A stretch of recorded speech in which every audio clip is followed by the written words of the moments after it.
Bismillahirrahmanirrahim. Alhamdulillah. Wassalatu wassalamu ala Rasulillah wa ala alihi wa sahbihi wa mawalah. Amma ba'd. Qala al-muallif hafizahullah ta'ala al-wasiyyatu ar-rabi'ah. Wasiat yang keempat. Tadribul aql. Wasiat yang keempat di antara 10 wasiat untuk menguatkan hafalan dan mengobati penyakit sering lupa. Rabi'an yang keempat, tadribul aql, melatih akal. Wa tansyitud dzakirah, dan membiasakan, menggiatkan ingatan. Ya. Wa huwa ma yusamma al-yawma birriyadati adh-dhihniyah, yang pada hari ini disebut atau diistilahkan dengan olahraga fikiran, asah otak. Jadi otak ini kalau terus digunakan lama kelamaan tumpul, sehingga perlu diasah. Cara mengasahnya adalah terus membiasakan. Nah, dengan cara melatihnya sehingga dia menjadi biasa untuk menghafal. Nah,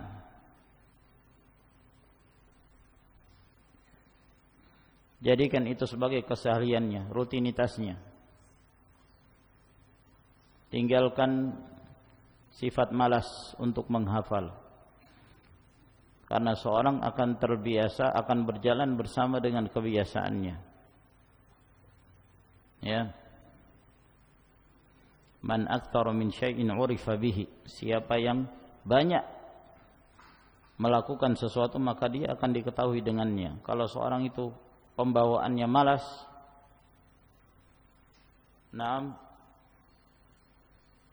maka dia akan malas menghafal.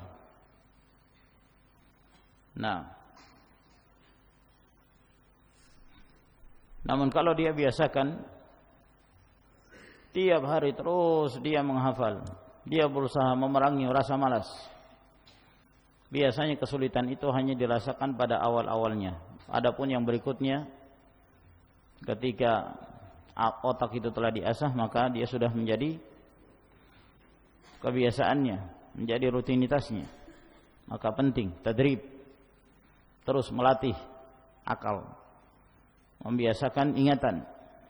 Maknanya adalah annal mar'a yanbaghi an yu'awwida nafsahu 'alal hifdhi, bahwa seseorang sepantasnya membiasakan dirinya untuk menghafal.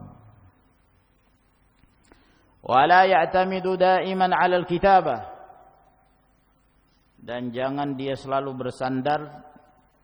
menyandarkan dirinya pada tulisan. Yang penting kan ada tulisan. Dia terus banyak menulis, tapi apa yang telah ditulis tidak dihafalnya. Jangan bersandar kepada itu. Ya. Awit tasjil, ya, mencatat bil ajhizatil mustahdatsa, dengan alat-alat pencatatan yang modern sekarang ini. Karena dia merasa sudah punya komputer, sudah punya notebook, laptop, sudah semuanya dicatat. Enggak perlu dia menghafal ini. Ya. Nah. Dia yang pintar laptopnya, kamunya masih enggak ngerti. Tidak ingin mengasah otaknya, tidak ingin belajar. Tidak ingin bersungguh-sungguh untuk menghafal. Ketika dia menulis, yang tersimpan di dalam daftarnya, di dalam bukunya, itulah yang bermanfaat dari satu sisi, namun tidak akan bermanfaat pada sisi-sisi yang lain ketika dia membutuhkannya. Dia tidak akan selalu membawa alatnya ketika dia hendak safar, ketika dia hendak bepergian ke satu tempat. Dia tidak akan selalu membawa bukunya, sehingga dibutuhkan adanya hafalan, al-hifz.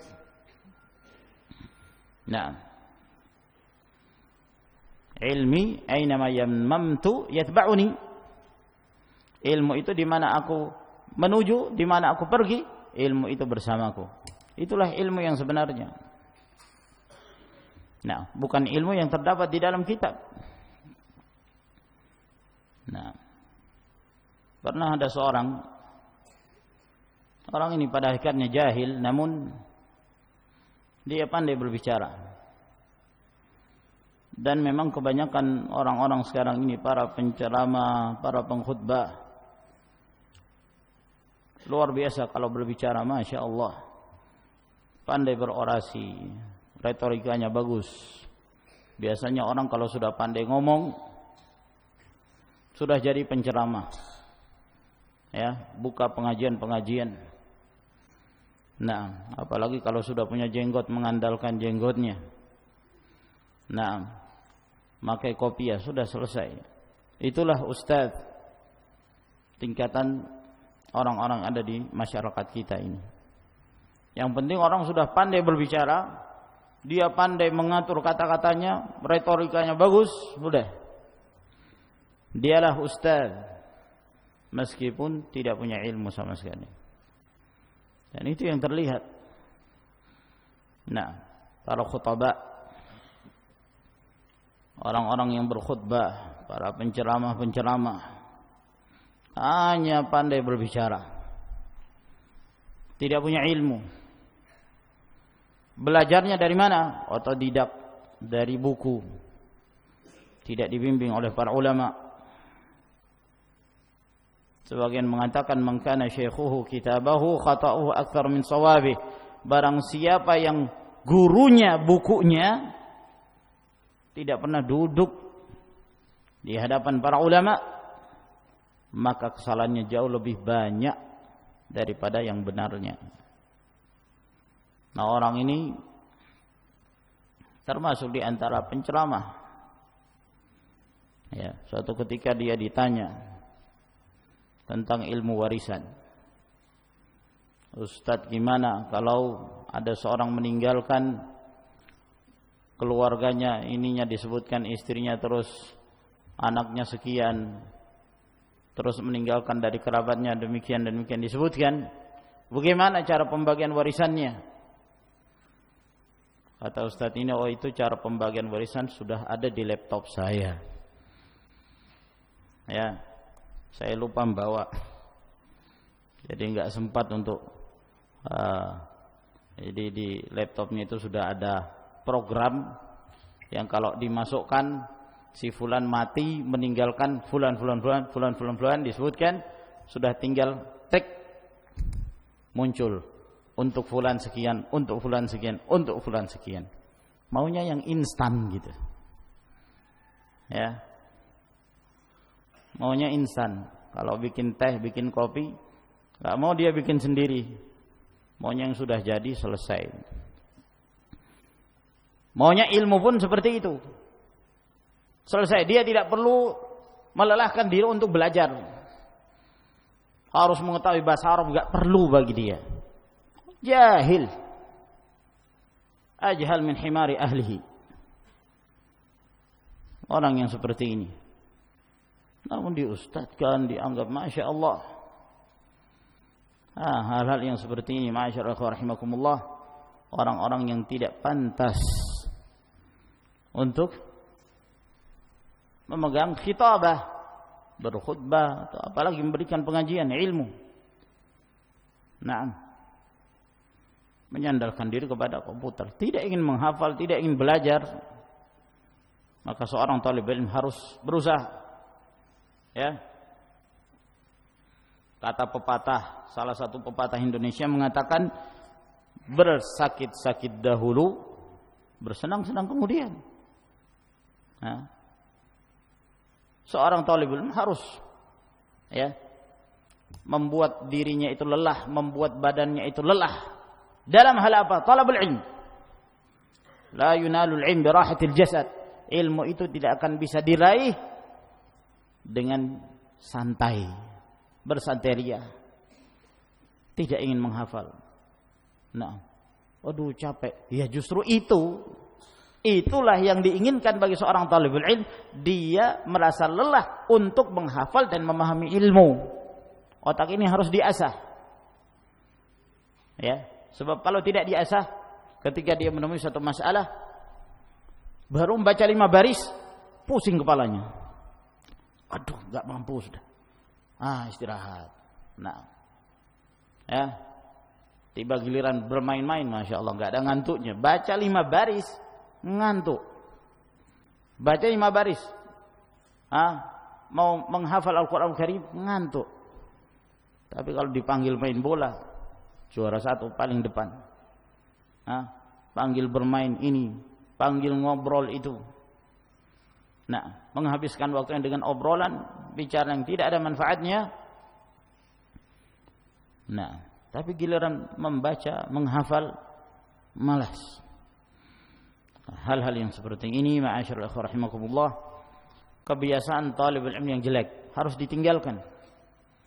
Biasakan semenjak kecil hafalan. Fahadha mimma ja'ala an-nas yuwakkiluna hifdzal ilmi ila dhalik.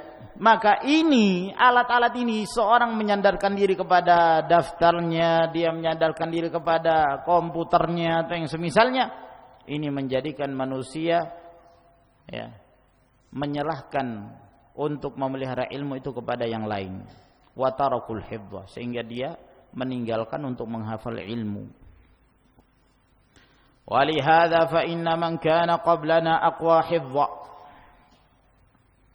Oleh karena itu orang-orang sebelum kami, sebelum kita, lebih kuat hafalannya. Wa man huwa fil badiyati aqwa hifdza, dan mereka yang tinggal di pedalaman lebih kuat hafalannya. Li'annahu ya'lamu annahu illam yahfaz mubasharatan wa illa sawfa tadhi'u minhu hadhil ma'lumat. Sebab mereka meyakini kalau dia tidak menghafal pada saat itu secara langsung, datang ilmu langsung dihafal pada saat itu, sawfa tadhi'u min hadhil ma'lumat, akan hilang maklumat-maklumat yang telah diketahuinya itu. Kita membaca ini misalnya, ambil contoh dekat apa yang kita baca dari uraiqat, lembaran-lembaran yang sedikit ini. Kadang-kadang kita melewati ucapan para ulama ussalaf, dan alhamdulillah sudah sekian banyak. Begitu kita melewati perkataan seorang salaf, hafal pada saat itu. Jangan nantilah di luar pelajaran. Di luar pelajaran umum nanti kalau masuk, keesokan harinya Ustaz kalau mau masuk, ya baru saya mau menghafal. Jangan. Di majelis itu ketika kita melewati, usahakan dihafal pada saat itu. Biasakan. Nah, sebab kadang-kadang ditanya secara tiba-tiba, fulan, kum, sehingga dia harus dalam keadaan siap. Maka oleh karena itu, ma'asyiral ikhwah rahimakumullah, biasakan apa yang sedang dihadapi diusahakan untuk dihafal. Apa yang telah sedang dipelajari dari ucapan para ulama ussalaf, dari ilmu, usahakan dihafal pada saat itu. Wa yakunu at-tadribu bi hifdhin nassil qasir fi fatratin zamaniyatin qasirah, sehingga melatih pikiran, melatih hafalan tersebut, ingatan, dengan menghafal nas yang pendek dalam jangka waktu yang sedikit. Nah, dalam jangka waktu yang sedikit dilatih dulu, pelan-pelan, sedikit demi sedikit. Thumma ya'khudhu nassan mithlahu, kemudian setelah itu dia mengambil nas yang jumlahnya seperti itu, wa yuhawilu hifdhahu fi waqtin aqsar bi sabiqihi, lalu dia berusaha untuk menghafalnya dalam waktu yang lebih singkat dari sebelumnya. Misalnya menghafal Al-Qur'anul Karim. Biasanya dia kalau menghafal dalam sehari misalnya 2 jam. Anggaplah 2 jam. 2 jam itu dia bisa menghafal 1 halaman mushaf. 2 jam, ya enggak apa-apa sudah. 2 jam 1 halaman. Tapi dia berusaha terus, dia mengasah otaknya. Sehingga pada hari berikutnya dia berusaha menghafal dengan hafalan yang sama, yaitu 1 halaman, tapi dalam waktu yang lebih singkat. Kalau kemarin 2 jam, maka hari ini dia bisa menghafal 1,5 jam, dia sudah menghafal 1 halaman.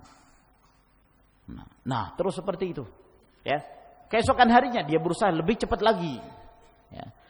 Sehingga kalau dia mampu dalam 1 jam dia menghafal 1 halaman, maka 1 jam berikutnya bisa dimanfaatkan untuk murajaah. Sehingga manfaat waktunya itu lebih banyak.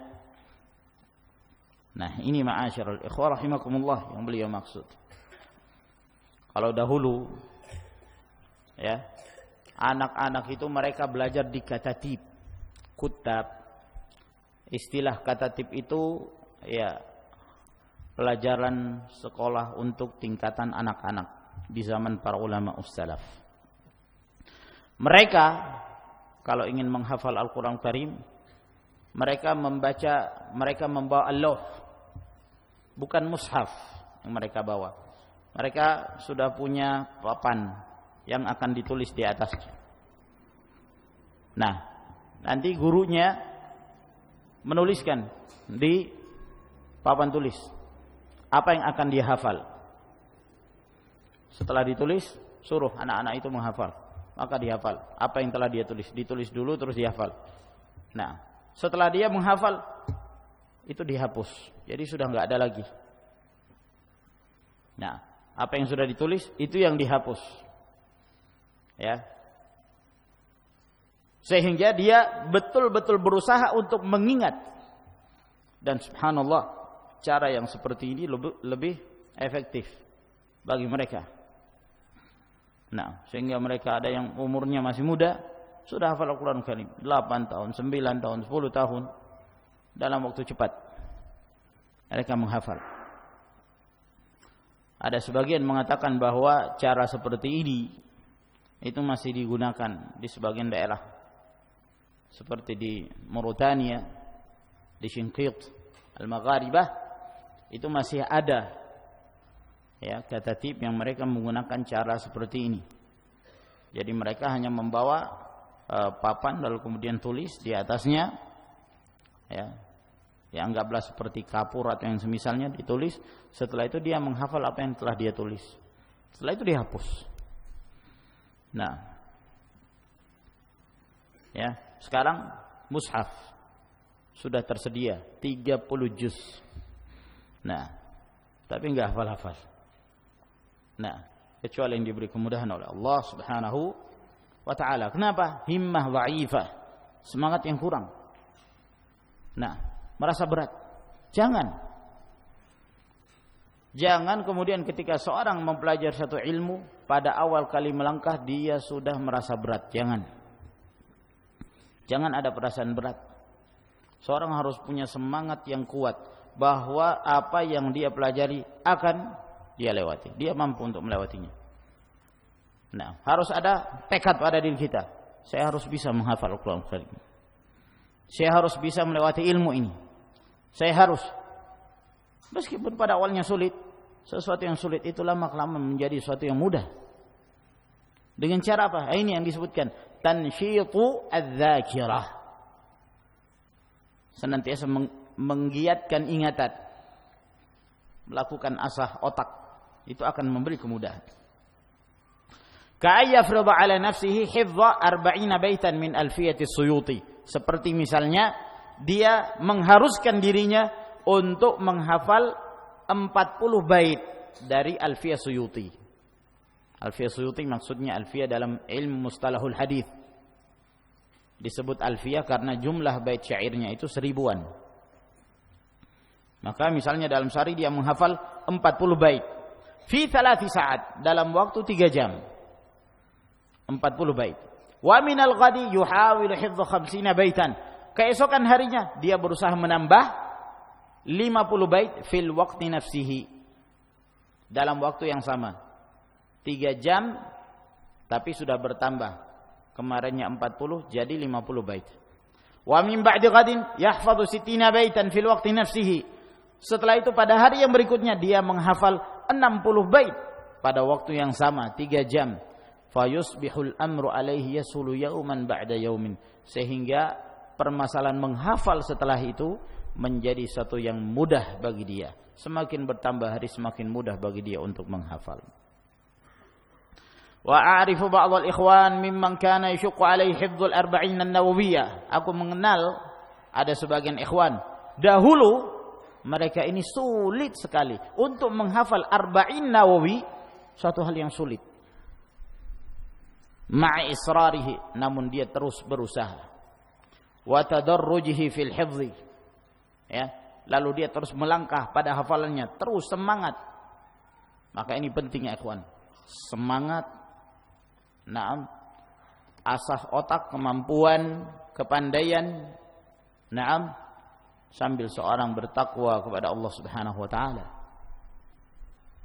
Dan konsisten. Jangan hari ini dia menghafal, seminggu libur. Ya. Ahabbul a'mali ila Allah jalla wa ala adwamuhu wa in qall.